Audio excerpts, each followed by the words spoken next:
정리했고요. 첫 번째 이슈는요. 아베 일본 총리 얘기 좀 해보겠습니다. 이 정도면 뭐랄까요? 아베 역습이란 표현을 써도 될까요? 한번 내용 좀 짚어보겠습니다. 매일경제입니다. G20 주요 20개국 정상회의에서 자유무역을 외친 일본입니다. 그런데요. 우리한테 하는 모습은 그게 아닙니다. 한국 콕 찍어서 경제 고립 작전에 들어갔다. 바로 이겁니다. 방금 전에 일면 기사, 우리의 주력 수출품이죠. 반도체, 스마트폰, 그다음에 TV. 여기에 들어가는 세 가지 주요 소재, 일본이 세계 시장 점유율 70%, 최대는 90%까지 갖고 있거든요. 이거를 우리한테 지금 안 팔 심산인 것 같아요.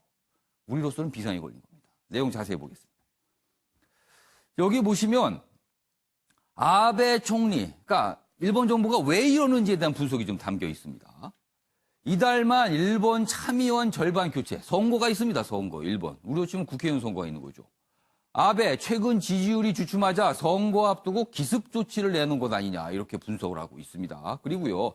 일본 언론에서도 자국 피해가 우려된다. 그리고 한국의 기술 국산화 부추길 수도 있다. 이런 비판 나오고 있습니다. 그렇죠. 이 소재는요. 일본 기업이 우리 기업에 파는 겁니다. 그럼 일본 기업도 손해가 되는 거예요. 그러니까 이런 우려가 있고 우리는 이참에 아예 우리 국산하겠다. 한국이 이렇게 나올 수도 있다는 거예요. 그걸 일본 내에서 걱정한다는 겁니다. 그리고 중국은요. 트럼프한테 배웠나? 이렇게 비판한답니다. 트럼프 대통령이 중국산에서 뭐 관세, 뭐 경제 보복 막 이러고 있잖아요. 그러니까 이걸 보고 중국이 약간 이렇게 비판하고 있다. 이런 내용도 있습니다. 관련 기사 하나 더 보죠. 자, 그럼 이런 일본의 조치, 우리한테, 우리 기업에게 구체적으로 어떤 피해가 갈까요? 여기 있습니다. 반도체, 일본 보복이 지속될 때는 최대 6개월 후에 생산이 스톱, 멈출 수도 있다는 겁니다. 일본이 핵심 재료 세계 수출 규제를 발표했는데요. 워낙 그 소재가 좋아서 그리고 기술력이 뛰어나서 사실상 대체가 당장은 어렵다는 겁니다. 여기에 우리의 약점이 있는 거죠. 그게 꼭 필요한데 국산화 가능할 수는 있으나 시간이 걸린다는 겁니다. 정부는 WTO 제소 등 강경 대응 예고다. 지금 여기 기사에는요. 이 핵심 세계 소재 얘기만 나왔지만 일본이 다른 조치도 지금 검토한다고 어제 발표했습니다. 뭔가 하면요. 이른바 화이트리스트.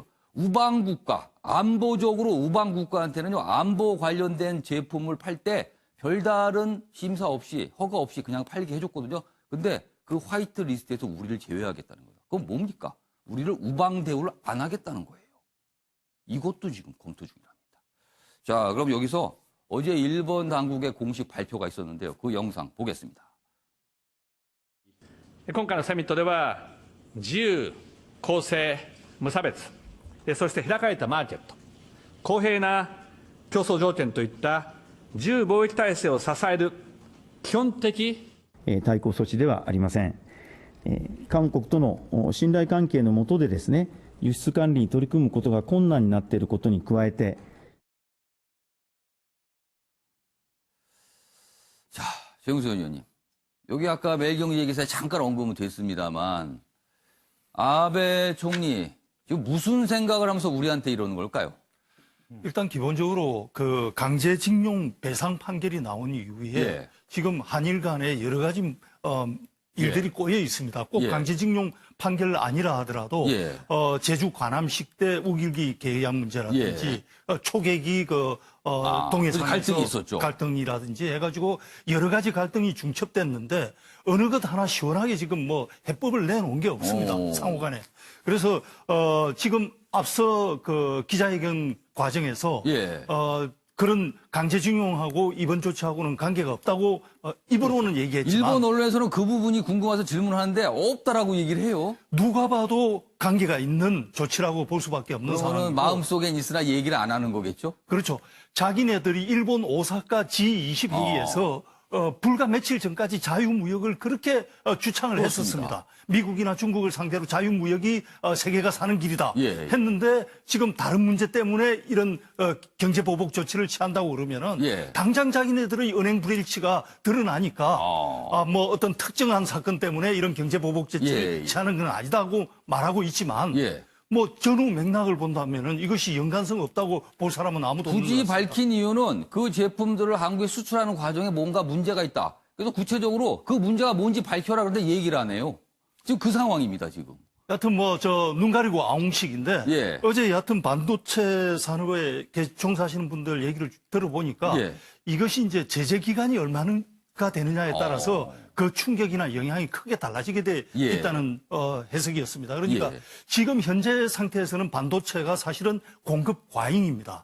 그래서 일정 기간 동안은 이 재고 소진이라든지 반도체 가격이 지금 최근 1년 동안 33%나 떨어졌거든요. 그래서 이 재고가 소진되면서 반도체 가격이 상승할 수 있는 어쩌면 모멘텀이 될 수도 있습니다.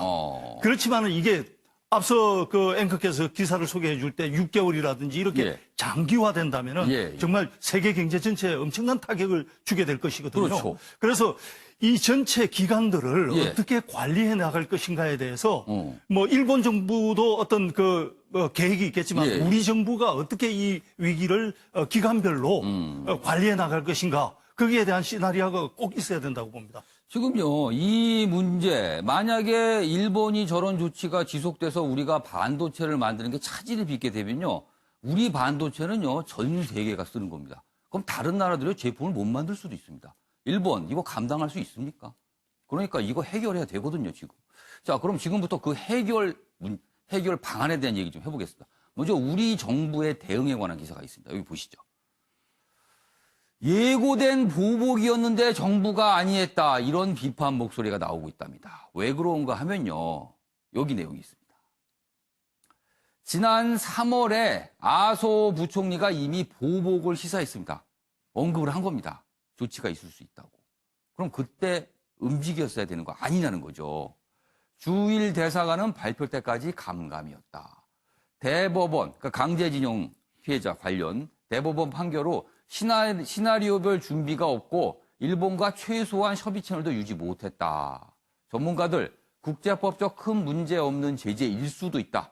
한국의 불공정한 대우를 강조해야 된다. 뭐 이런 뭐 대응 방안 뭐 논의도 있다고 합니다. 그러니까 지난 3월에 이미 뭔가 조짐이 있었다는 겁니다. 그럼 막을 수 있었다는 거잖아요. 지금 정부 뒤늦게 전방위 대책을 추진하고 있다. 지금 회의하고 있긴 합니다. 자, 이와 관련된 기사 하나 더 있습니다. 보시죠. 자, 그럼 우리는 당장에 쓸 수 있는 카드가 없는가? 이른바 반격입니다. 자, 이게 진짜 경제를 놓고 전쟁까지 가는 상황처럼 가게 되는 거예요. 그러면은 여기 보시면 한국의 반격, 일본 상식에 반하는 조치, WTO의 제소. 지금 당장은요, 일본을 좀 비판하면서 WTO로 가져가는 방법밖에 없는 것 같습니다. 깊은 유감이고 G20 합의 위배다. 뭐 실효성 있는 대응 카드가 없어서 전면전된 한국이 불리하다. 여기서 주목되는 게요. 얼마 전입니다. 지난달 25일 강경화 외교장관이 국회에서 이런 보복과 관련돼서 한 얘기가 있거든요. 그래서 그걸 좀 영상으로 저희가 준비했는데 다시 한번 듣고요. 얘기 이어가도록 하겠습니다. 보시죠. 외교 당국으로서는 그런 상황이 발생하지 않도록 면밀히 준비를 하고 협의를 하고 있습니다. 보복 조치가 있을 경우에는 저희도 가만히 있을 수는 없을 것으로 생각이 됩니다. 자, 면밀히 주시하고 있으나 보복 조치가 이루어졌습니다. 그러면 강경화 장관 얘기했습니다. 우리도 가만히 있을 수 없다. 자, 배재정 전 의원님, 현실적으로 뭘 할 수 있을까요, 우리가? 뭐 기사에 났습니다만 우선 WTO 제소를 할 것 같고요. 예. 그런데 많은 전문가들이 염려하는 건 제소가 판결이 날 때까지 시간이 분명히 걸릴 것이다. 엄청나게 오래 걸립니다. 이런 부분들을 예. 걱정하시는 거죠. 그러니까 우선은 이제 한일 간의 무역 분쟁이 좀 현실화됐다 이렇게 보는 것이 저는 예. 지금으로서는 예. 뭐 좀 그렇게 볼 수밖에 없다 이런 생각이 드는데. 예. 이제 지금 걸려 있는 것이 일본 내부의 정치적인 일정입니다.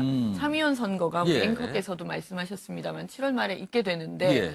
그러면 저는 지금 이 시점의 일본 정부의 조치를 어떻게 바라보는 것이 오. 맞겠는가? 오. 우선은 참의원 선거에서 뭐 한국과의 관계를 예. 본인들에게 유리하게 쓰려고 한다는 것은 아마 이견이 없을 것 같은데. 지금 이렇게 이른바 이제 한국 대의를 하게 되면 선거에서 유리하다는 판단을 한 것 같아요. 그렇죠. 예. 생각해 보면요. G20을 열었습니다만 지금 일본이 각광을 받고 있는 것이 아니라 남북미가 오히려 각광을 받고 일본 있지 언론에 않습니까? 판문점 사진만 나옵니다. 그렇죠. 그리고 우리 수산물 분쟁에서도 예. 한국 정부가 또 승소를 했었던 일이 예. 있습니다. 아베로서는 좀 위기에 몰렸다고 보고 그럴 경우에 한국을 공격하면 뭔가 국내 정치에 유리하다고 판단을 하고 있는 것 같은데요. 예. 이런 이제 정치 일정을 저는 오히려 역으로 본다면 예. 선거 이후에 일본과 한국의 어떤 대화 채널이 열릴 수 있는 가능성은 더 크다. 아. 이런 말씀을 좀 드리고 선거가 싶어요. 일단 끝나게 된다면. 예, 조금 전에 말씀하셨습니다만 반도체가 실질적인 타격을 입는 데까지는 이제 몇 개월의 시간이 걸릴 텐데 그 사이에 일본의 정치적인 일정에서 예. 선거가 끝나고 그렇다면 이 부분을 예. 계속해서 분쟁 상태로 둘 수는 없다. 예. 그런 차원에서 한국과 일본의 외교 채널이 훨씬 더 활발히 가동될 것으로 생각이 되고 예. 그런 면에서 보면 그동안 경색되어 있던 한일 관계를 역으로 풀 수 있는 손을 내민 것으로 볼 수도 있지 않겠느냐 이런 생각이 드는데요. 예. 이런 정치적인 해석과 달리 저는 한 가지 꼭 말씀드리고 예. 싶은 것은 우리 국민들께서 되게 속상하실 것 같아요. 어. 우리 핵심 산업인 반도체 산업이 이렇게 대일 의존도가 높다는 것을 예. 역으로 보여주는 것 아닙니까? 그러니까 그 소재가 없으면 이렇게 치명적인 영향을 받게 90 되는 몇 거죠. 퍼센트, 40 예. 몇 퍼센트도 있습니다만 예. 세 가지 중에 두 가지가 예. 90% 이상 대일 의존도가 높은데 그렇다면 우리가 진짜 반도체 강국이라고 얘기할 수 있는 것인가? 그런 면에서 저는 예. 뭐 대체 어떤 수입선을 확보하는 것도 중요하겠습니다만 정말 국산화율을 높여서 우리가 일본에 이렇게 지나치게 의존하고 있는 부분들에 대한 반성과 예. 미래지향적인 어떤 해결책 모색은 꼭 필요하다는 말씀을 드리고 그러니까 싶습니다. 지금 현실이 저렇게 국산화됐으면 좋은데 품질이 일본께 워낙 좋답니다. 그러니까 쓸 수밖에 없다는 거예요. 그러니 이게 단기간에 해결이 안 되겠죠. 자, 이규환 변호사. 예. 좀 아쉬운 대목은요. 막을 방법은 그동안 없었을까, 이거를. 그러니까 우리가 그동안 어떻게 보면은 지금 현 정부가 일본에 대해서 좀 어떻게 보면 상대적으로 다른 국가에 비해서 좀 적대시한 거 아니냐. 뭐 이런 지적도 나올 수 있을 것 같아요. 예. 일단 지난 3월부터 예. 아소 부총리가 예. 보복을 실시했음에도 불구하고 현 정부가 전혀 준비하지 않았다는 것. 저는 그 이유를 잘 모르겠습니다. 너무 낙관하고 본 있는 거 건가요? 아니냐. 일본이 아무런 대응을 하지 않을 것이다. 예. 강제징용이라고 하는 어떤 감정적인 어떤 일본 예. 입장에서 보면 예. 감정적인 어떤 결과에 대해서 일본이 아무런 무슨 대응을 할 수 있을까라고 생각을 하고 안이하게 있었던 거 아닌가라는 생각을 떨쳐버릴 수가 없습니다. 근데 과연 일본이 그렇게 하지 않을 것이 명백한데도 불구하고 이렇게 했던 것은 제가 보기에 이 외교 당국에서 예. 이 달리 어떤 선택할 카드가 별로 없었다라는 점도 저는 하나의 이유가 카드가 없었다고요? 그렇죠. 거기에 대해서 어떤 예를 들어 지금 가장 중요한 것은 예. 강제 대법원 판결이 지금 난 상태 예. 아닙니까? 이 판결이 났고 그것을 집행하자고 지금 신청한 상태인데 또 사법부 일인데 우리가 내세운 논리도 이거는 사법부 일이기 때문에 정부로서 할 것이 없다라는 이야기인데 실제로 그렇게 진행을 해버리면 예. 채권자 입장에서 예. 강제 집행을 해버리면 그것을 막을 것이 없는데 그것들이 단계적으로 진행되는 데 따라서 기분이 나쁜 것은 일본 정부인데 거기에 따라 일본 정부가 당연히 시나리오별로 어떻게 대처할 것이 충분히 예견될 수 있음에도 불구하고 정부로서는 과연 무엇을 할 수 있는가라고 생각을 해보면 별로 카드가 없었다고 볼 수가 있는 거죠. 그럼에도 불구하고 정부는 거기에 대한 대응을 했어야 되는데 예. 아무런 시나리오에 대한 시나리오 없이 예. 일본의 보복 조치에 어떤 예견된 예. 어떤 조치가 없다는 것은 역시 정부 당국자의 어떤 안이한 태도가 역시 문제였다라고 볼 수가 없는 거죠. 알겠습니다. 양지열 변호사, 우리로서는 더 기분 나쁜 게요. 문재인 대통령이 아베 총리를 G20에서 만난 게 며칠 안 됐어요. 그때도 인사를 뭐 8초만 하고 거의 뭐 빨리 가라는 식으로 이렇게 손짓하면서 그런 모습이어서 분위기가 안 좋네 그랬는데 끝나자마자 바로 이런 조치가 나온 거예요. 이거는요. 이건 누가 봐도 의도적 아닙니까? 그렇죠. 그리고 사실 아베 총리는 조금 전에 이제 발표에서는 예. 이번 G20에서 자유주의의 목소리를 굉장히 높였다고 하는데 예. 이 국제적인 통상 분야의 전문가들의 분석은 한결같이 이번 G20에서 자유주의는 진짜 죽었다. 이제 보호무역주의로 완전히 돌아섰다. 아예 선언문에서도 빠졌다라는 거죠. 그런데 이번에 일본 아베 총리의 조치가 굉장히 좀 이상한 게 예. 자국 보호주의에도 어긋나는 조치인 거죠. 아까도 얘기가 나오셨지만 저거 일본이 수출하는 걸 막겠다는 거거든요. 그렇죠. 통상 보호주의면요 물건이 수입되는 걸 막잖아요. 그렇죠. 그러니까 이게 굉장히 희한한 어떻게 나가는 보면 걸 지금 보복이 못 되는 나가게 건데 했다는 것 같아요. 우리가 사실 잊지 말아야 될 것은요. 여기 갑과 을의 관계에 있어서 반도체에 있어서는 우리가 갑입니다. 그러니까 우리의 일본 대일 적자가 27조고 예. 적자는 얘기는 일본이 27조로 흑자를 보고 있다는 얘기고 예. 그중에 상당 부분을 반도체가 차지하고 있거든요. 아. 그러니까 좀 이상한 보복인 거예요. 그러니까 저런 소재 같은 걸 우리가 사니까 우리에게 되는 적자가 거고. 발생한다는 거네요. 그렇죠. 그리고 지금 아셔야 될 게 지금 부품들이 예. 우리 흔히 이제 휴대폰 광고할 때 OLED라는 표현 요즘 많이 쓰잖아요. 예, 예. 그러니까 예전에는 빛이 이 반사판 안에서 다른 조명이 예, 있었는데 소재 하나하나가 빛을 내기 때문에 훨씬 선명도가 올라가는 건데 상당한 식견을 갖고 계신 거죠. 제가 이제 이런 쪽을 OLED 에 IT 대해서. 업종을 좋아합니다. 그런데 이 OLED가 지금 굉장히 중요한 상황인 게 예. 전 세계적으로 스마트폰 시장이 다 포화 상태인데 그걸 예. 뚫기 위해서 지금 만들어지고 있는 게 이제 이른바 폴더블 폰이에요. 그게 화웨이가 제일 처음으로 내놨고 300만 원대 고가지만 예. 삼성도 내놨고 예. 애플도 다음 시즌쯤에는 내놓을 것이다라는데 거기에 가장 중요한 게 OLED거든요. 소재거든요. 그러면 이게 일본에서 우리한테 맡기면 아까 우리 걸 뭐 국산화해야 되는 거 아니냐 예. 했지만 사실은 이 반도체 구조가 전 세계 체인 구조로 돼 있기 때문에 그렇죠. 우리는 그럼 그걸 갖다가 우리가 쓰느냐? 아니에요. 이것도 중간 단계에서 우리가 만들어서 원래도 패널 만들어서 중국하고 그렇죠. 미국에 다른 팔아야 나라도 돼요. 다 사서 써야 돼요, 그거. 다른 나라가 우리 걸 제일 많이 쓰거든요. 예, 예. 그럼 화웨이하고 애플이 죽는단 말이에요. 이 구조 속에서 일본이 이거를 어떻게 끌고 그리고 갈 수 있을 중국하고 것이냐. 미국이 이건 뭐지라고 할 수도 있겠네요. 그렇죠. 그걸 우리가 이용을 해야 되는 거고 다행스럽게도 이번 G20 과정에서 화웨이로 극단적인 사태로 치닫던 미국과 중국이 예. 일단 화웨이 모드로 돌아갔거든요. 예. 그러니까 이게 경제 영역에서 벌어진 거고 기업의 영역이기 때문에 우리가 적극적으로 정보할 수 있는 건 많지는 않지만 그런 상황의 구조를 잘 이용할 수 있도록 조치들을 간접적으로 도와줘야죠. 아베 총리가 그걸 계산했을까요? 우리한테 그 소재 세 가지 안 판다고 해서 그게 우리한테만 끝나는 게 아니라 그 피해가 미국도 가고 일본도 가고 다 간다는 거 이거 계산했을지 모르겠습니다. 거기에 우리의 뭔가 좀 돌파구가 있을지 않을까 하는 생각도 좀 듭니다. 알겠습니다. 자, 이번엔요, 어떻게 생각하십니까? 순서를 진행해 보겠습니다. 패널 분들의 한 방이 있는 분석 기대하면서 주제 보겠습니다.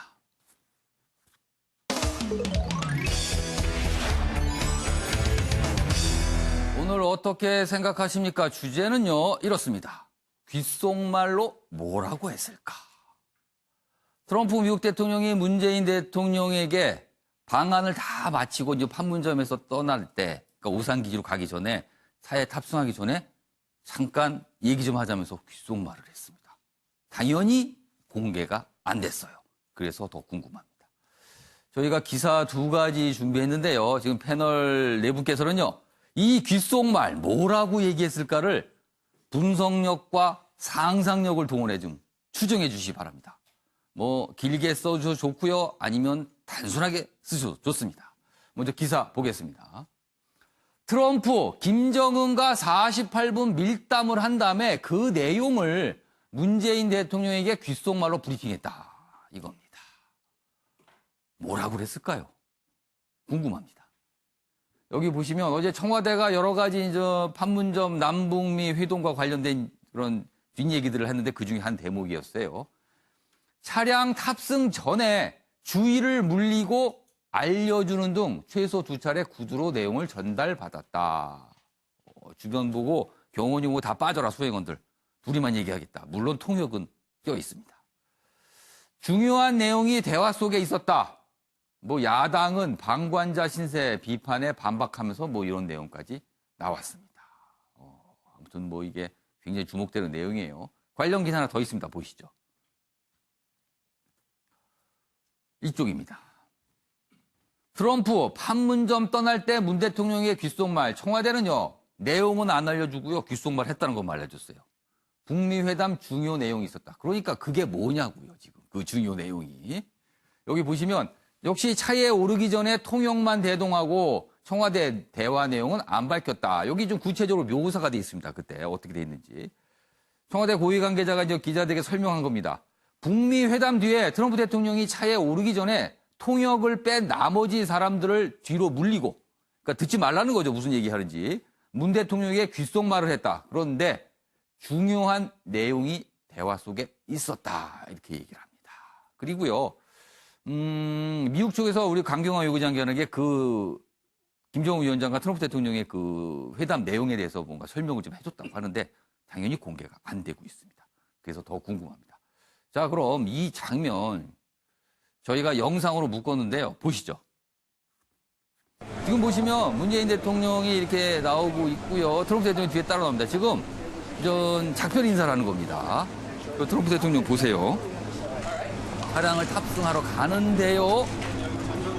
하다 말고 나옵니다. 그리고는요, 뭐라고 얘기를 해요? 이게 뭐냐면 뭐 고맙다는 얘기도 있지만 대화를 좀 하겠다고 뭔가 얘기를 하는 거예요. 그러니까 문재인 대통령이 좀 다가가시죠. 그리고 뭔가 얘기를 합니다. 그리고 옆에 통역만 들고 있어요. 지금 수행원들이 가까이 오니까 가라고 손짓도 합니다. 저렇게 대화를 한 시간이요, 대략 한 20여 초. 뭐 길게 봐서 30초인데요.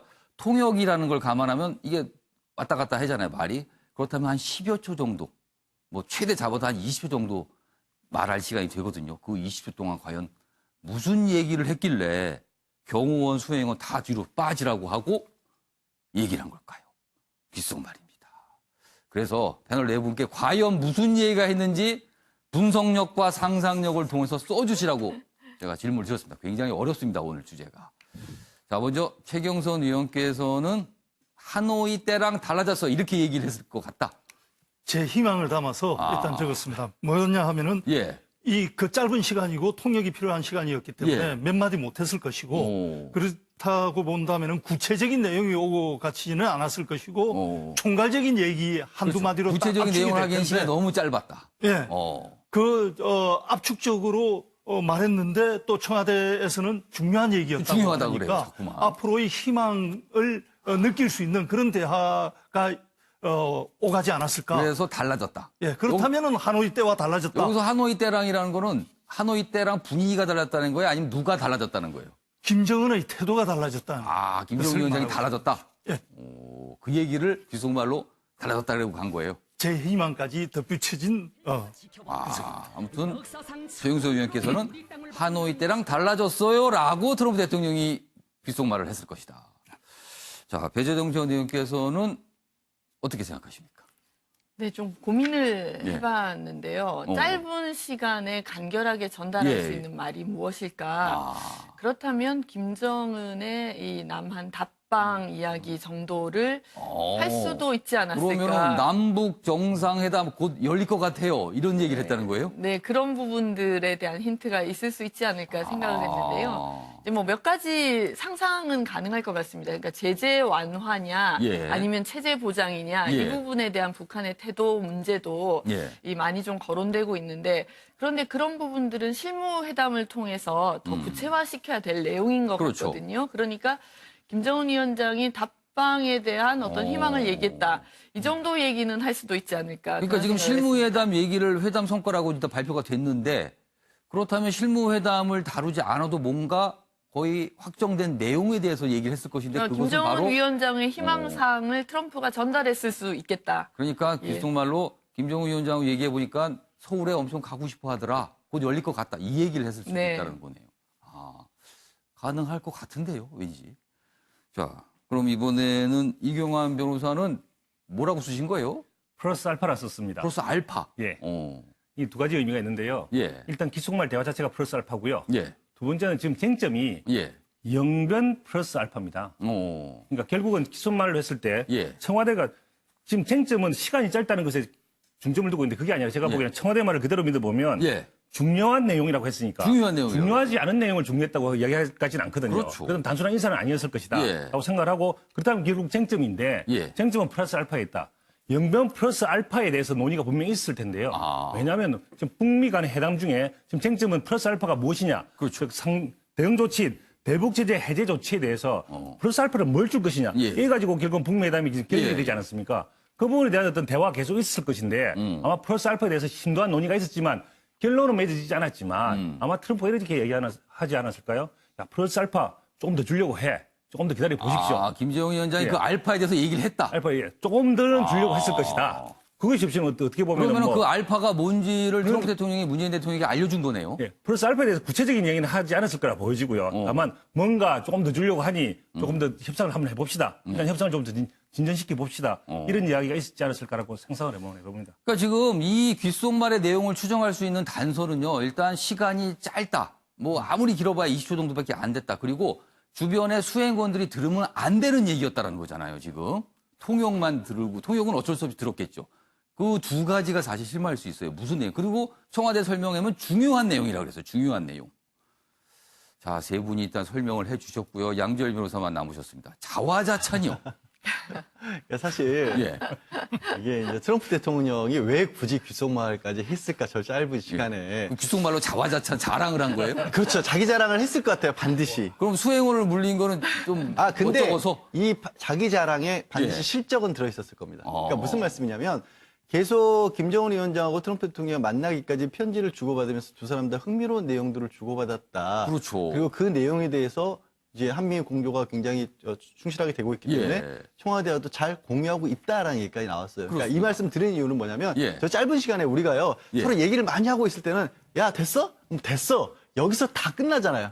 그 전제 조건들이 얘기들이 그러니까 복잡한 이미 얘기들이 뭐가 중요한지 알고 있는데 알고 있으니까 됐다 안 됐다만 예, 얘기하면 거다. 되잖아요. 근데 어. 거기서 트럼프 대통령이 굳이 여기서 해야 되냐? 예. 트럼프 대통령의 성격상 꼭 빨리 자랑하고 싶어서 이거 어떻게든 얘기를 안 할 수 없으니까 야 됐어요 이제. 그러니까 뭔가가 두 대통령의 교감이 있었는데 그걸 알고 있어요. 내용이 뭔지를. 그렇죠. 근데 그게 됐냐 안 됐냐인데 트럼프 대통령이 됐어. 내가 했어. 내가 해냈어. 이 말 한마디죠 뭐. 그럼 그게 뭘까요? 그거는 저가 알 수 없죠.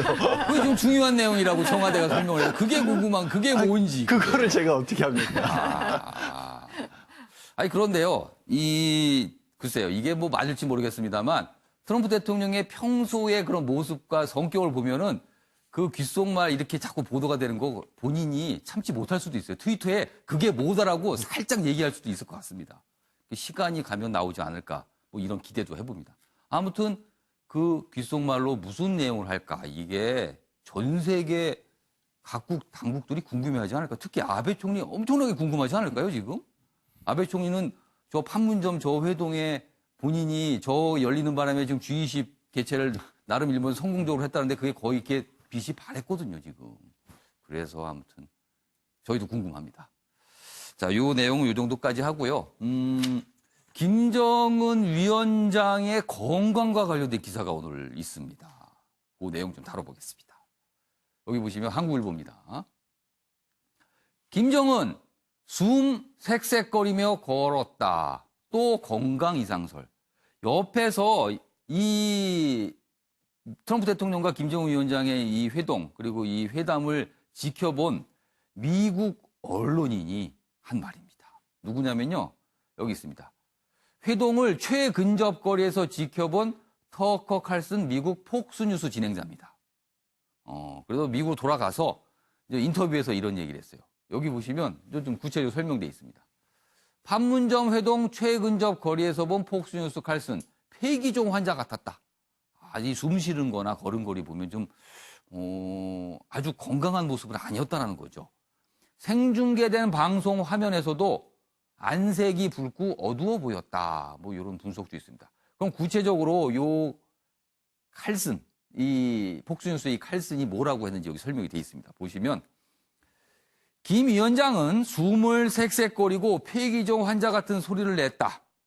이렇게 설명을 했고요. 그리고 김 위원장을 모욕할 의도는 아니지만 그는 숨가쁜 것처럼 힘겹게 숨을 쉬었으며 비록 내가 의사는 아니지만 매우 건강하지 않은 사람으로 보였다. 그러면서 다만 내가 뭐 틀렸을 수도 있다. 이렇게 또 단서를 달았습니다. 그렇죠. 본 사람에 따라서 다르게 볼 수도 있으니까요.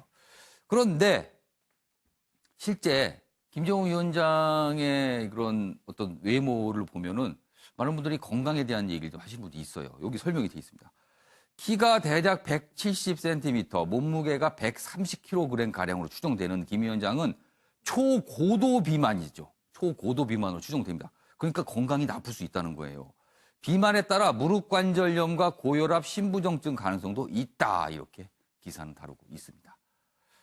자, 이게 어떤 정상의 건강은요, 이게 굉장히 중요한 문제잖아요. 그리고 각 나라들이 굉장히 극비에 다루는 정보입니다. 이게 극비. 근데 일단 모습을 보였어요. 그러고 보니까요, 지난해 있었던 남북 정상회담 당시에도 김정은 위원장이 꽤 많은 거리를 걸었을 때는요, 굉장히 숨이 가파하고 얼굴이 붉게 달아오르고 뭐 이런 모습. 그래서 건강이 안 좋구나 이런 느낌을 다시 줬어요. 그런데 이번에도 그 모습이 목격이 된 것 같습니다.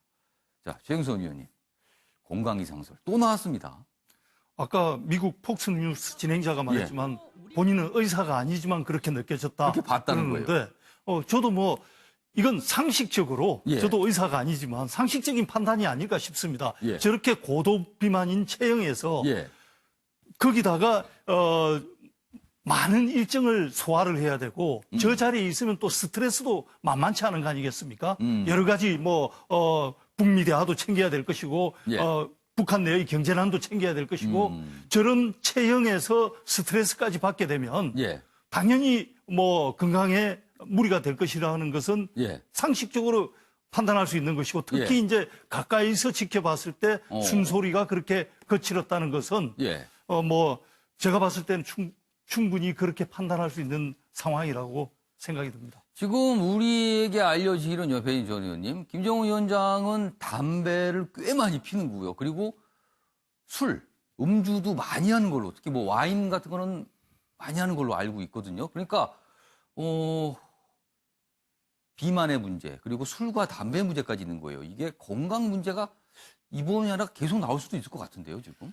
예, 지난번에 중국을 방문했을 예. 때 많은 분들이 김여정 부부장이 예. 잿더리를 가져와서 예. 이 재를 떠는 그렇습니다. 모습을 다들 보셨지 않습니까? 예. 그러니까 흡연도 하고 있는 것 같고 건강 문제가 있을 수 있을 것 같다 이런 예. 생각은 이제 드는데 예. 참 아이러니한 것은 예. 저를 포함해서 많은 우리 대한민국 국민들께서 예. 지금 남북미 이런 정상의 만남이 이루어진 것이 예. 문재인 대통령의 또 이 줄기찬 노력도 있으시고 예. 거기에 트럼프 대통령의 또 독특한 판단이죠. 예, 독특한 뭐 그야말로 이 의전을 다 배제한 듯한 그런 정도의 이 만남, 뭐 사실상 의사표현. 판문점 남북미 회동은 의전은 뭐 그렇죠. 사실 그런 엉망이라고 부분이 봐야죠. 있었지만 거기에 또 예. 김정은 위원장이 그걸 또 수용하는 모습까지 예, 보였기 예. 때문에 가능했던 거지 않습니까?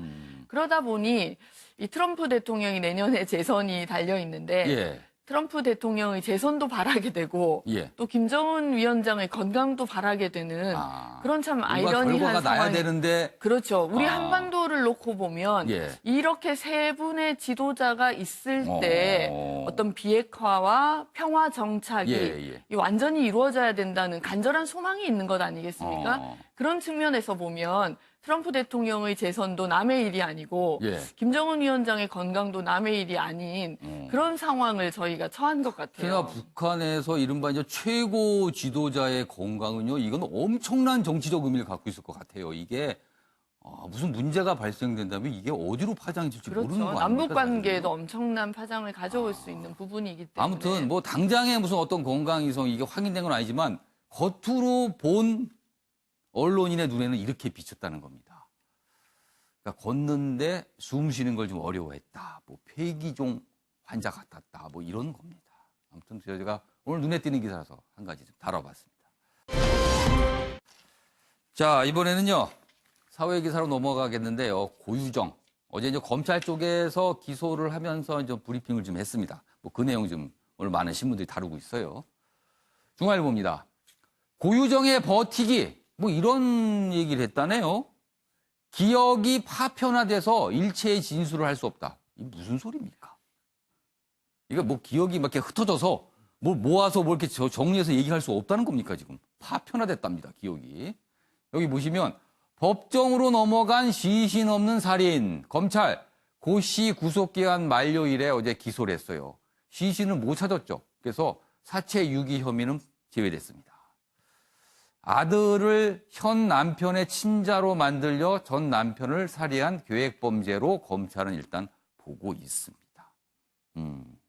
여기 좀 그 기억이 파편화됐다는 부분이 여기 있네요. 검찰 측의 설명입니다. 고유정이 수사 사항에 대한 언론 노출 등을 문제 삼으며 계속해서 진술을 거부하다가 후반에는 기억이 파편화돼 일체의 진술을 할 수 없다는 태도로 일관했다. 얘기를 안 한다는 거죠. 이거를 아주 그냥 어렵게 얘기했네요. 얘기 안 하겠다는 거를. 기억이 파편화됐다. 참 관련 기사 하나 더 있습니다. 보이시죠? 이쪽입니다. 자, 그럼요. 이게 지금 전 남편의 시신을 못 찾았어요. 그래서 이른바 이제 시신 없는 살인이 돼서 재판이 진행이 될 겁니다. 고유정, 시신 없는 살인 구속 기소가 됐어요. 자, 그럼 계획이냐, 우발이냐, 계획 범죄냐, 우발 범행이냐, 치열한 공방이 예고되고 있다. 이렇게 지금 쟁점이 하나가 있고요. 또 다른 쟁점은 요 아랫부분에 설명이 되어 있습니다. 한편 경찰청은 고유정 사건과 관련 청와대 국민청원까지 이뤄진 부실 수사 논란에 대해 본청 차원의 진상조사팀을 구성해 수사 과정 전반을 들여다볼 계획이다. 이 부실 수사 논란 계속 나왔잖아요. 그러니까 드디어 이제 경찰청이 움직인 겁니다. 자, 요 내용들입니다. 저희가요. 자, 그럼 여기서 검찰이 브리핑을 했거든요. 그 내용 영상으로 묶었습니다. 보시죠. 사건의 피의자를 구속 기소하였습니다. 공소장에 적시된 죄명은 살인, 사체 손괴, 사체 은닉입니다. 검찰은 구속기간 동안 피고인을 10회에 걸쳐서 소환하여 지금 시점에서 피해자에 대하여 최소한의 도리를 다하는 것은 진실을 밝히는 것이 유일한 방법임을 촉구하면서 진술할 것을 설득하였으나 피고인은 계속하여 진술을 거부하였습니다. 자, 고유정은 이게 우발범죄라고 주장하는 거지만 검찰 쪽에서는 여러 가지 증거를 다 모아보니까 무슨 소리, 이거는 단단히 계획한 거다. 이렇게 나오는 거잖아요. 이게 법원에서 이제 쟁점이 될 텐데 어떻게 보세요? 이경환 변호사는. 일단 아무래도 시신 없는 살인에 대해서 예. 쟁점은 두 가지인데요. 시신 없는 살인이 가능한가 부분에 대해서는 아무래도 별로 그렇게 의심스러워하지 않는 것 같습니다. 시신이 없다 하더라도 살인을 이루어진 것 같다. 다른 증거들이 있다. 다른 증거들이 있기 때문에 살인이 이루어진 것 같다는 걸로 의심의 여지 없이 인정되는 것 같은데 예. 문제는 계획적이냐 우발적이냐 이 부분이 쟁점이 있는 것 같습니다. 예. 그런데 우리가 검찰의 발표나 경찰의 발표만 들어보면 이건 완전히 계획적인 것 같습니다. 왜? 사전에 어떤 그 동선 예. 그리고 미리 범행 도구를 마련하고 시신 훼손 도구를 만들었다는 것 그리고 타고 제주도로 빠져나올 때의 과정 예. 그리고 시신을 어떻게 버리는 어떤 예. CCTV 과정 이런 걸 보면 전부 다 어떻게 보면 일련의 어떤 계획하에 나온 것 같은데 예. 그렇다면 무조건 그 검찰이 주장하는 바로대로 인정이 다 될 거냐? 저는 그리 보지 않습니다. 중요한 말이 있는데요. 예. 그러니까 재판하는 과정에서는 예. 일방적인 진술만으로 재판할 수 없다. 아. 지금 중요한 것은 고유정이 자신의 진술을 거부하고 있다는 이야기입니다. 아. 재판 과정에서 자신에게 유리한 진술과 증거를 제시할 가능성이 높아지는 거죠. 예. 그런 것들을 제시했을 때 검찰의 어떤 계획들이 한 단계 만약에 조금씩 의심의 정황이 발생이 된다면 달리 다른 가능성, 비록 계획을 했었지만 예. 그 실질적으로 살인 과정에 있어서는 우발적으로 발생될 수도 있는 그런 어떤 증거들이 제시됐을 때 예. 과연 검찰이 일목요연하게 설명할 수 있느냐 여기서 깨질 가능성이 저는 있다고 봅니다. 깨질 수도 있다. 깨질 수도 있습니다. 그러면 재판 과정에서 우발을 인정받을 수 있다는 거예요? 예. 그래서 저는 확률은 현재까지 예. 검찰에서 제시한 증거를 보면 확률은 높지 않다고 봅니다. 예. 다만 고유정이 진술을 하지 않고 있다는 것, 이 부분이 하나의 뭐 약점처럼 지금 남아 있다. 예. 이 부분에서 어떤 고유정이 제시하지 않았던 중요한 어떤 증거를 제시함으로써 예. 그것 때문에 검찰이 제시했던 다른 것들이 예. 합리적인 의심이 이루어지게 되면 다른 가능성을 제시하게 되면 적어도 검찰의 주장을 그대로 인정할 수 없는 단계가 될 수 있는 거 아니냐라는 그럼 생각이 드는 거죠. 재판에서 우발 범행이 인정이 되게 되면 이 형량이 낮아질 거 아닙니까? 굉장히. 당연합니다. 실제로 1급 살인, 2급 살인 서양 같은 경우는 예. 구분이 되는데요. 그 우발이냐 계획적이냐에 따라서 형량은 아주 크게 차이 납니다. 심지어 뭐 계획적일 경우는 사형까지 가능하지만 예. 우발의 경우에는 그리 길게 얼마나 나옵니까? 그럼 우발 범행. 일반화 시킬 수는 없지만 예. 범행이원 안 좋기 때문에 예. 죄질이 안 좋기 때문에 그래도 중형을 받겠지만 예. 일반적으로 우발의 경우에는 15년, 20년 밑으로 받을 가능성이 높은 거죠. 일반적으로. 15년, 20년 뭐 그 이하가 될 수도 있다는 거네요. 그렇습니다. 그러면 이거를 많은 분들이 어떻게 받아들이실까요? 만약에 그런 결과가 나온다면. 양주열 변호사. 시신, 전 남편의 시신이 발견되지 않았거든요. 이게 재판 과정에서 영향을 줄까요? 어떻게 보세요? 그러니까 시신이 발견되지 않았다고 하는 것은 사실 범행 과정을 본인 아까 얘기한 것처럼 기억이 파편화됐다는 이유로 얘기를 안 할 경우에 예. 우리가 이제 어떤 방법으로 뭐 남편을 어떻게 해쳤다라는 게 공소장에 좀 과정이 기재가 돼야 되거든요. 그러니까 예. 범죄 방법이 기재가 돼야 되는데 일단 시신이 없게 되면 지금 나오는 뭐 예를 들어 수면 유도제를 먹여서 불피대, 어떻게 보면 예. 해쳤다든가 얼마만큼을 해쳤다 이런 부분들이 다 그냥 추측성으로 넘어갈 수 그러니까 있는 모르는 게 거예요. 되는 거예요. 어제도 사실 검찰 발표에서 그게 확정을 못 줬어요. 확정을 못 그거를. 시켰다. 그러니까 공소장에 뭔가 예를 들어서 뭐 이 약품을 어떻게 먹인 다음에 예. 어디 부위를 몇 차례 찔렀고 예. 이런 얘기를 쭉 써야 되는데 예. 그게 이른바 글자 그대로 소설이 돼버릴 수가 있는 거예요. 그러니까 거기에 대해서 검찰의 공소장에 이렇게 썼는데 이 변호인 측에서 그거 아닌데? 이런 반대 증거 있는데? 이렇게 내놓으면 판사 입장에서는 야 나는 이거 못 믿겠는데 이런 상황이 흘러버리면 예. 그러니까 살인 자체는 인정이 되더라도 예. 정말로 검찰이 보고 있는 것 같은 완벽한 계획살인이다라는 부분이 입증이 어려워질 수도 있죠. 그게 이제 사실 가장 큰 문제입니다. 검찰 입장에서는 큰 과제가 있는 거네요. 그렇습니다. 지금 이 사실 졸피뎀은 확인이 됐잖아요. 그걸 확보했다라는 게. 그러니까 졸피뎀은 본인이 처방받았고 아마도 이제 그 신체 차이가 워낙 많이 나고 예. 있는 남성에 대해서 이렇게 공격을 할 수 있었던 예. 것도 남성의 뭐 피에서도 예. 어느 정도 이제 나왔다라고 하지만 예. 그럼에도 불구하고 그것 때문에 뭐 남성이 뭐 의식을 잃었다든가 이런 게 없잖아요, 증거가. 그러니까 지금 전 남편의 시신이 발견이 안 되니까 지금 검찰은 이제 살인을 했다고 보는 거잖아요. 그럼 그 살인 과정에서 그 전 남편을 어떻게 제압을 했는지 그걸 알 수가 없다는 알 수가 거잖아요. 없어요. 그래서 고유정 같은 경우가 저 시신의 오른손이라든가 아니면 왼손 허벅지라든가 왼손에 상처 같은 것들이 났다라고 내 몸에 이런 부분들을 증거 보존을 해달라. 그러니까 얘기는 안 하면서 자기한테 유리한 증거로 쓰일 수 있는 것들을 하나같이 다 꼼꼼하게 챙겨놓고 있는 겁니다. 예. 그러니까 검찰이 이렇게 계획살이 나오는데 아닌데요. 저도 이렇게 다쳤잖아요. 제가 만약에 약품을 써서 남편을 재워놓고 그런 일을 벌였으면 예. 내가 이렇게 왜 다쳤을까? 예. 이런 얘기를 하겠다는 거죠. 자, 사실 이 사건 자체가 너무나 끔찍해서요. 저희가 내용을 시청자 여러분께 전해드리긴 하지만요. 중간에 설명 과정에서 표현은 굉장히 저희가 좀 순화를 시키려고 애를 쓰고 있습니다. 그래서 뭐 어떤 범행을 구체적으로 묘사한다든가 이런 건 저희가 안 하거든요. 그러니까 아무튼 이런 부분은 사실상 순화되지만 너무나 끔찍한 사건에서 가능한 저희가 좀 부드럽게 표현하려고 애쓰고 있는데 쉽지가 않습니다. 참 이 설명하다 보면요. 한 가지 또 궁금한 건 양지열 변호사. 예. 지금 고유정 의붓아들 사망 사건도 경찰이 지금 들여다보고 있지 않아요? 이건 지금 어떻게 진행되고 있습니까? 일단 지금 전 남편을 살해한 동기에 대해서 예. 경찰의 프로파일러들 같은 예. 경우에는 이게 새로운 가정을 출발하고 나서 새로운 가정을 이제 완벽하게 만들기 위해서 전 남편의 흔적을 지우려 있었다라는 예. 거 아니겠습니까? 그런데 이 현재의 남편의 아들, 그러니까 고유정 입장에서는 의붓아들은 그 석연치 않은 사망을 한 겁니다. 그리고 그때 당시 아들의 상태라든가 사건 전후 과정에 대해서 예, 예. 현재의 남편과 고유정이 말하는 부분이 많이 달라요. 지금 또 전 남편도 지금 문제 제기를 했잖아요. 현재 남편 같은 경우에는 당시에 자연스럽게 예, 어떤 질식사를 했다고 보기에는 미심쩍은 부분이 너무 많았다. 예. 그러니까 아이의 몸에 나는 흔적이라든가 어. 이 사망했을 당시에 뭐 이불이라든가 이런 곳에 남은 자국 같은 것들 이런 것들이 예. 고유정이 알았을 수도 있다. 뭔가 그 당시 이상했다. 뭐 아들의 신하들의 장례식장에도 참석을 안 했었고 이런 예. 부분들을 얘기를 하고 있지 않습니까? 그런데 이제 여기서부터는 이제 제가 이제 추측인데 예. 전 남편을 살해한 이유가 만약에 현재의 가정을 완벽하게 만들기 위한 거였다면 현재의 남편 사이에 아들이 빠져나가고 자신의 친아들이 그 자리를 메우게 되면 고유정 입장에서 더 완벽한 가정이 되는 정말 그렇게 생각할 수 있었을까요? 그럴 수도 있는 거죠. 그러니까 그런 가능성을 파악하기 위해서 이제 그 현재는 이제 전 남편의 살인 사건 같은 경우는 제주 동부경찰서 예. 수사를 해서 제주지검에서 기소를 했고 예. 여태까지 전 남편 살인 사건 쪽에 집중을 하다 보니까 예. 아들 사건에 대해서는 뭐 좀 다시 추가 수사를 하면 혼선이 생길 수 있잖아요. 그래서 그 부분에 대해서는 이 사건이 발생했던 청주 상당경찰서 경찰관들이 프로파일을 포함해서 5명 정도를 수사팀을 지금 좀 수사를 하고 있는 거네요. 어제부터 본격적으로 시작했습니다. 아, 이제 시작이 된 거네요. 그럼 그 수사 결과도 또 나오겠네요. 기다려 보면은 구체적으로 들여다보고 있으니까. 알겠습니다. 아무튼 들을 때마다 깜짝깜짝 놀랍니다. 뭐 어제 검찰도 뭐 기사에 따르면 이렇더군요. 일반인은 불가능했을 그런 모습이다. 아, 그렇죠. 보통 사람들이 어떻게 저런 상상을 합니까? 상상도 못합니다. 저런 거.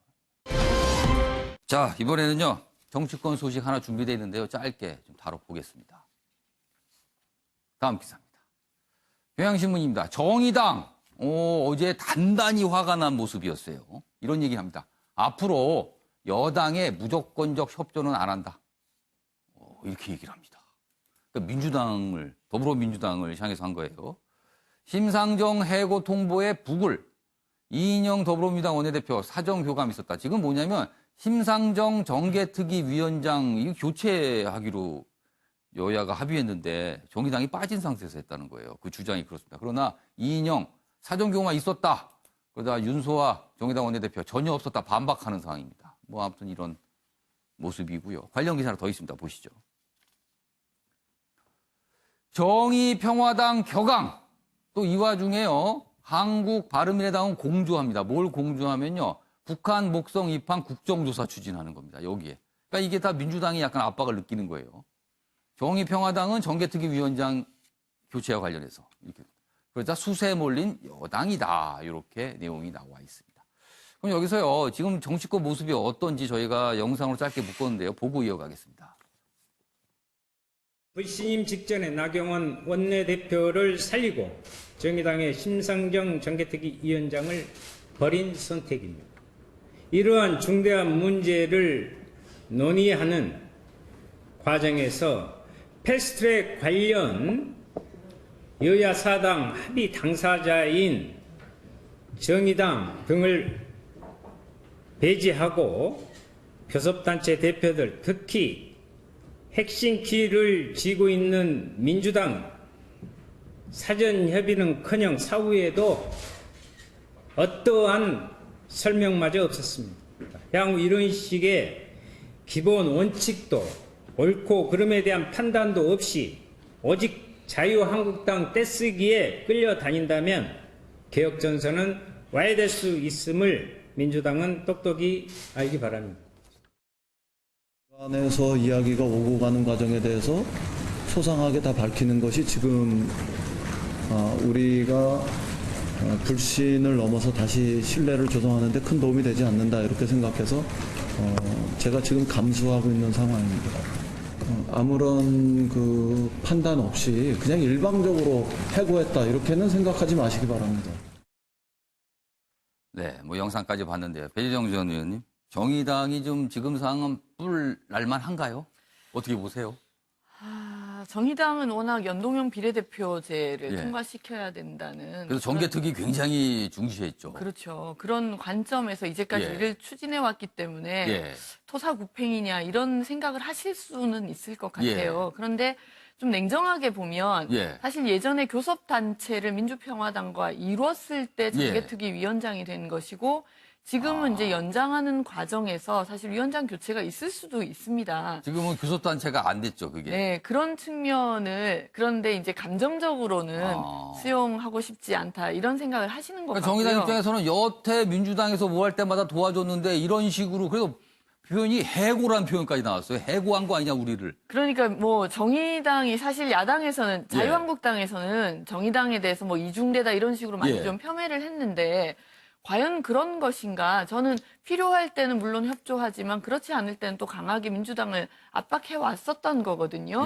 그런 면에서 뭐 이중대라든가 이제까지 무조건 도왔다 이런 부분은 아니라고 생각합니다. 그런데 지금은 우선은 이렇게 복잡다단한 국회를 좀 원활하게 가동해야 되는 여당의 입장이기 때문에 복잡할 것 같고요.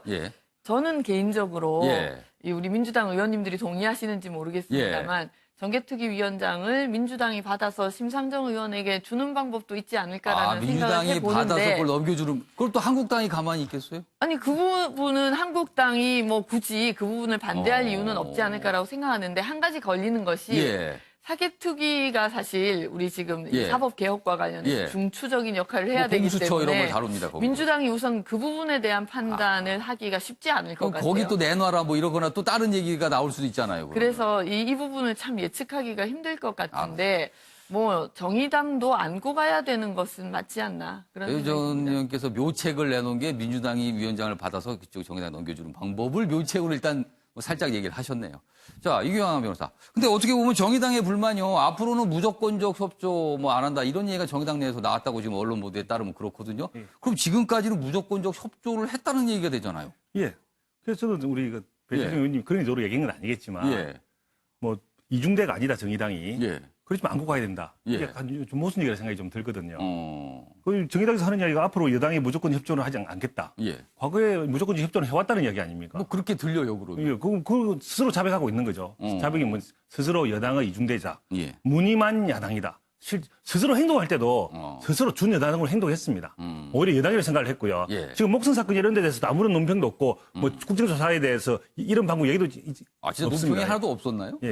논평이 뭐 어쨌든 제가 국정조사에 대한 요거에 대한 그런 논평이 하나도 없었는데 그런 걸 본다 하더라도 오히려 뭐 여당보다 더한 뭐 그런 역할을 해왔기 때문에 예. 사실은 무늬만 야당이고 실제로는 여당이다. 본인들도 제가 보기에는 여당적 인식이 있다고 저는 봅니다.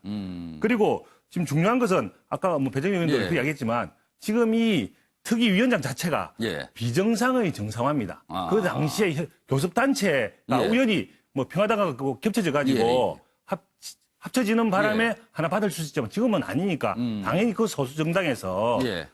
특위위원장을 맡을 수가 없게 되는 거죠. 예. 근데 그걸 비정상을 정상화시켰는데 그것을 마치 다른 이야기를 하는 것은 문제. 만약에 진짜 가지고 싶으면 다시 평화당과 합치돼 가지고 하나의 성을 받으면 되는 거죠. 그게 아닌 상태에서는 안 하는 게 맞다는 것이죠.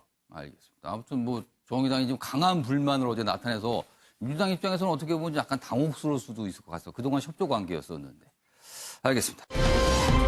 이번에는 자사고 얘기가 또 나왔습니다. 어제 뭐 발표가 하나 되면서 또 나온 건데요. 좀 보겠습니다. 생각해볼 지점들이 좀 있는 것 같아요. 중앙일보입니다.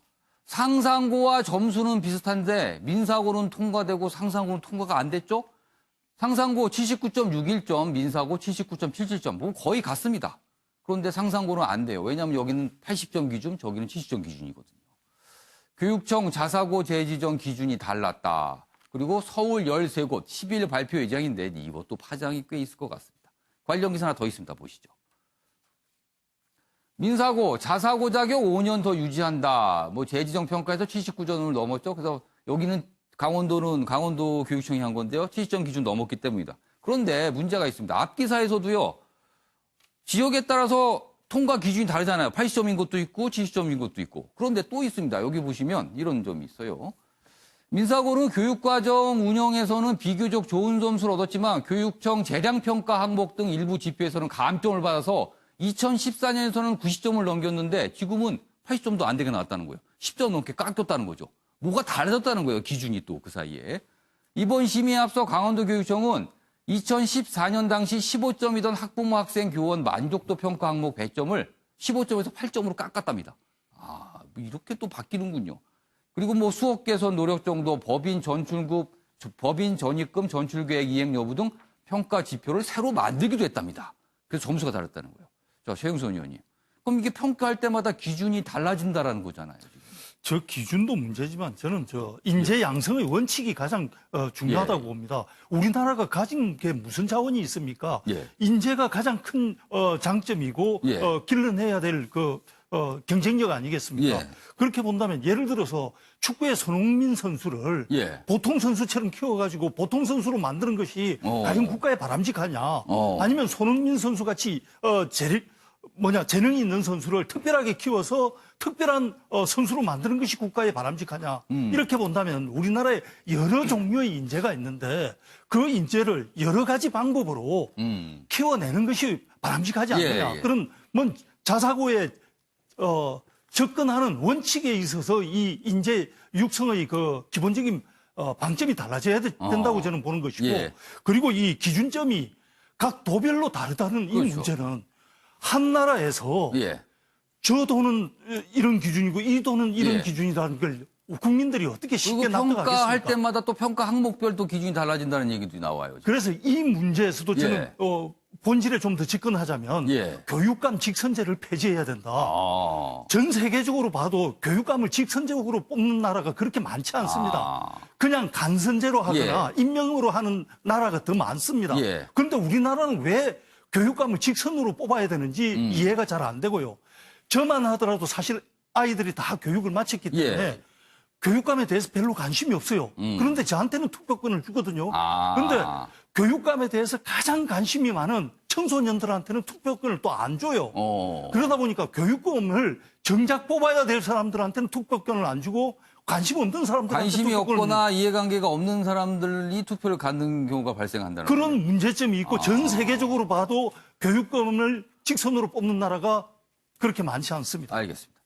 양지열 변호사, 지금 사실 자사고 이런 논란이 벌어진 거는요. 자사고 중에서 뭐 어떤 자사고 뭐 일부일 수도 있습니다만 너무 입시 위주의 교육을 시키는 거 아니야? 뭐 이런 지적 때문에 시작된 거 아닐까요? 사실 일부일까요, 그게?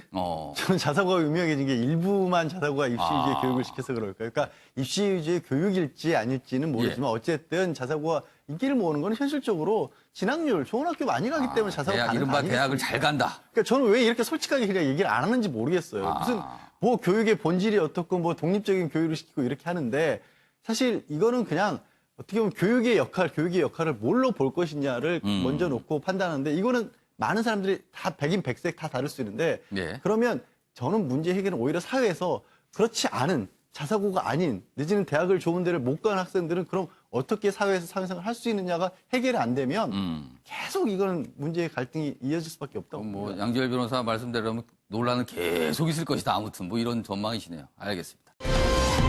자, 이번에 마지막 기사가 될 것 같은데요. 트럼프 대통령이 일본 들렸고 우리 방한됐습니다. 그때 같이 온 게 딸 이방카였죠? 근데 좀 뒷말이 많은가 봅니다. 여기 보시죠, 기사. G20의 이방카 어른 식탁에 끼고 싶어하는 애 같았다. 이런 비판이 뭐 미국 내에서 나오나 봅니다. 낄 때 안 낄 때 안 가리고 다 참석했다. 여기 사진 보시죠. G20 정상회담 각국 정상들이 앉아있는 자리에 여기 가운데 껴있네요.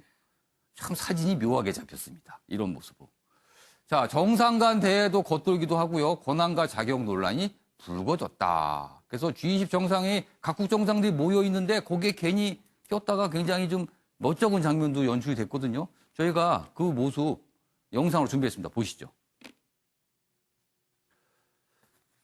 자, 지금 사진 보시면요. 저 G20 정상회 당시에 각국 정상들이 쭉 앉아 있어서 근데 아베 총리 옆에 앉았어요. 아니, 저 자리에 앉을 수는 있다고 보지만 아베 총리 옆에 앉는 거는 좀 과도하다. 그러다 보니까 트럼프 대통령과 아베 총리가 악수하는 모습에 저런 모습이 찍히게 되잖아요. 참. 네.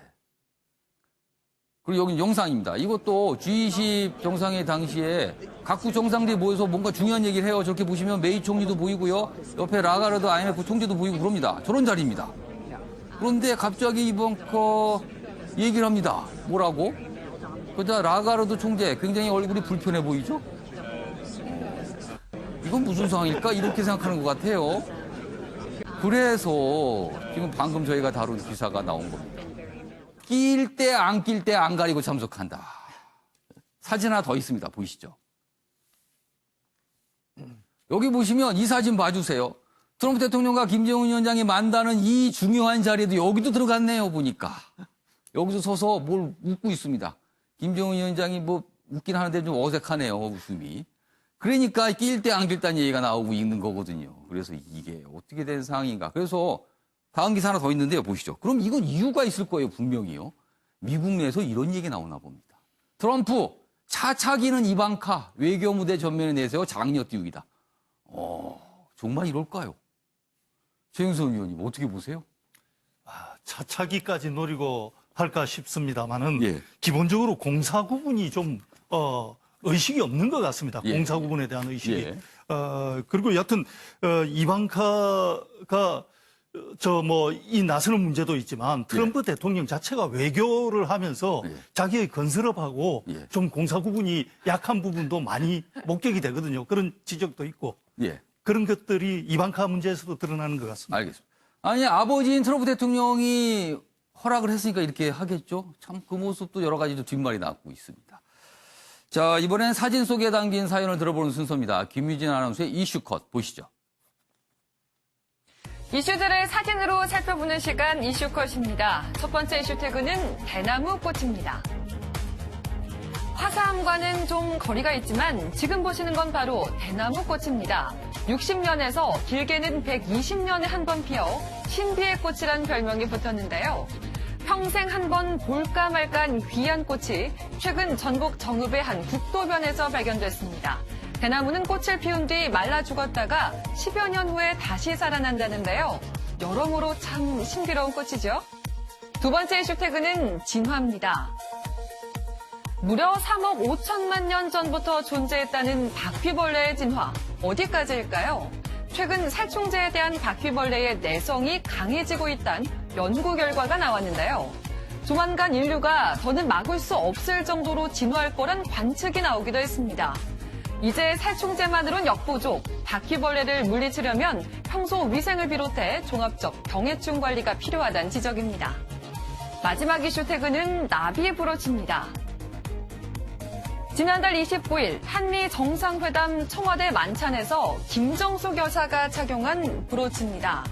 그런데 이 브로치가 때 아닌 논란인데요. 사드 배치를 반대하는 뜻이 담긴 파란 리본을 연상시킨다는 이유에서입니다. 자유한국당 민경욱 대변인은 이 파란 나비 브로치를 단 이유를 밝히라고 요구했는데요. 이에 청와대에선 단순한 청록색 브로치일 뿐이라고 해명했습니다. 지금까지 김유진의 이슈컷이었습니다. 브로치가 다 갑자기 논란이 되는 상황까지 해서 저희가 사진으로 잠깐 소개해드렸습니다. 자, 아침의 매일경제 오늘은 여기까지입니다. 시청해주신 여러분 고맙습니다.